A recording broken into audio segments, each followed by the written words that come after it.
There are so many people out there that have aesthetic treatments that you have no idea that they had anything done. Or you see them and you say, wow, you look great. Did you change your makeup? Did you change your hair? When in fact they've had aesthetic treatments and they just look younger. We're back with Mary Beran, CRNA, owner of the New Leaf Aesthetics. So thank you so much for coming on the podcast. Sure. And Mary, could you maybe tell us a little bit about your background and how you grew up, kind of where you started? Well, I was born and bred in Baltimore, Maryland, and have 5 siblings. I'm number 4 of 6. And we were just a close-knit, competitive, sports-oriented family.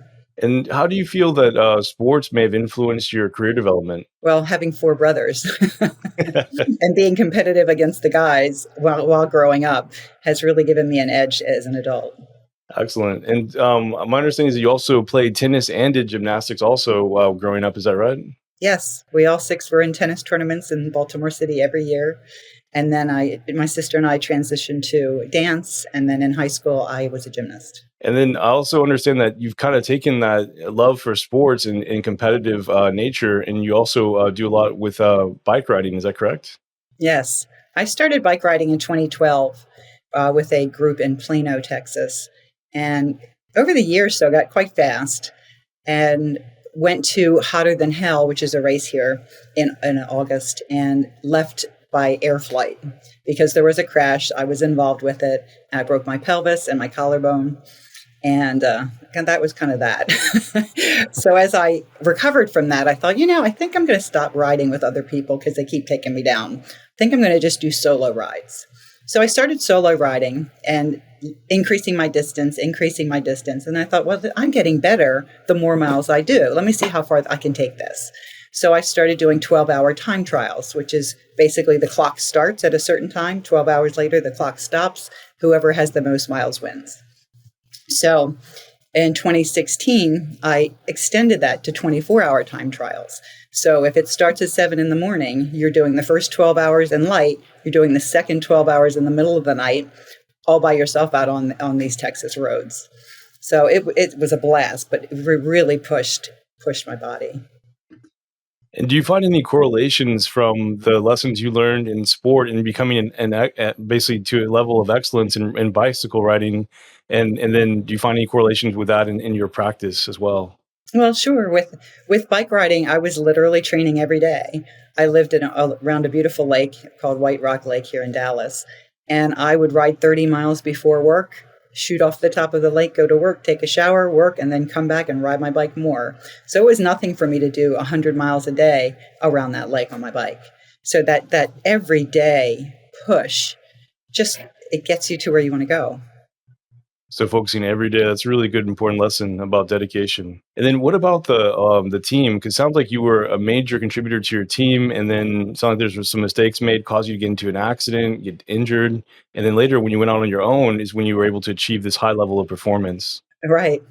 Rely on yourself and not have any more accidents. And that's kind of what you've done in your career, right? I was just thinking that, Adam. It's how I transitioned in my career as well. Although when you're doing anesthesia, you're part of a team. But when I started my own company and went out on my own, that's really when I excelled. Same thing as what happened when I started riding my bike by myself. That's when I really excelled. Yeah, I think it's a good life lesson that sometimes, in order to become the best, you have to kind of step out on your own, and get out of the shadow of others. What's a commonly held belief that you passionately disagree about with aesthetics? With aesthetics, I would say a lot of people think that you look overdone. There are so many people out there that have aesthetic treatments that you have no idea that they had anything done. Or you see them and you say, wow, you look great. Did you change your makeup? Did you change your hair? When in fact they've had aesthetic treatments and they just look younger. Yeah, that's a really good point. I think you're 100% right. A lot of people don't even realize how many people have had aesthetic treatments. And then what is something that you think that everyone in aesthetics should be doing better or doing more of? So I think first they should really put an emphasis on safety. Secondly, listen to your patients, having a consultation that is thorough, where it goes through where the patient has been and where they want to go. I think we don't, as providers, listen maybe as much as we should. Mary, is there something that you feel that everyone in the industry should stop doing? I think that everyone should stop over-promising and under-delivering. I think that is really an issue, because when people are told that this is the result they're going to get, which in fact, we don't know what the result is going to get. We have an idea, but everyone is so individualized, the results do vary. So if I would say under promise and over deliver would be a much better tactic. Yeah, that would keep happy clients for a long time. And we talked about a lot of different things, Mary, but one of the things that I want to ask you about is my understanding is you're also part of a group called the Aesthetic Inner Circle. Do you find that being part of a community helps you in your practice? Yes, absolutely. Aesthetic Inner Circle is my network. That's where I go with questions, issues, any kind of advice. It's hundreds of nurse anesthetists that own their own business doing the same exact thing. So it's wonderful to bounce ideas off each other.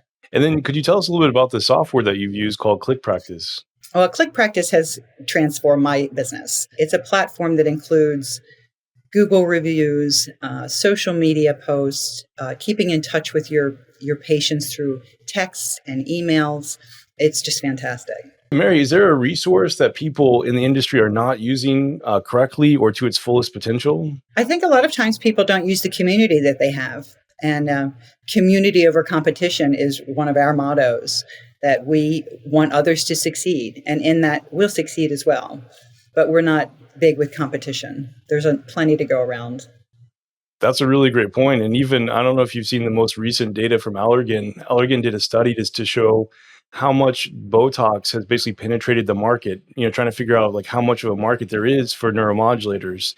And what they found was that Botox had only penetrated the market 5%. Wow. So in other words, there's another 95% of the market that is just out there that wants to have treatments. They just don't know enough information. They're not too familiar with it. And that kind of goes back to like all the education you do. I know you're a big educator of patients. And just it goes to show you how many people are really interested in aesthetics. They just need someone to grab Right. them by the hands and guide them. Right. Maybe you could talk about, how you educate a lot of your patients.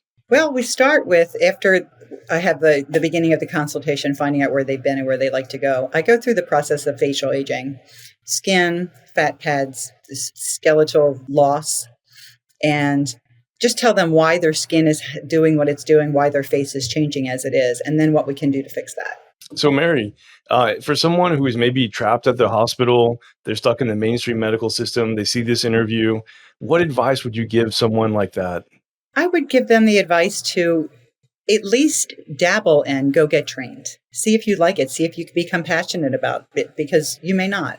If you do, truly, it's been my community that's helped me. I have not done this on my own. My husband built my website. My girlfriend did the decor in my office. And I really, everybody came together to help me get this started. It wasn't just me.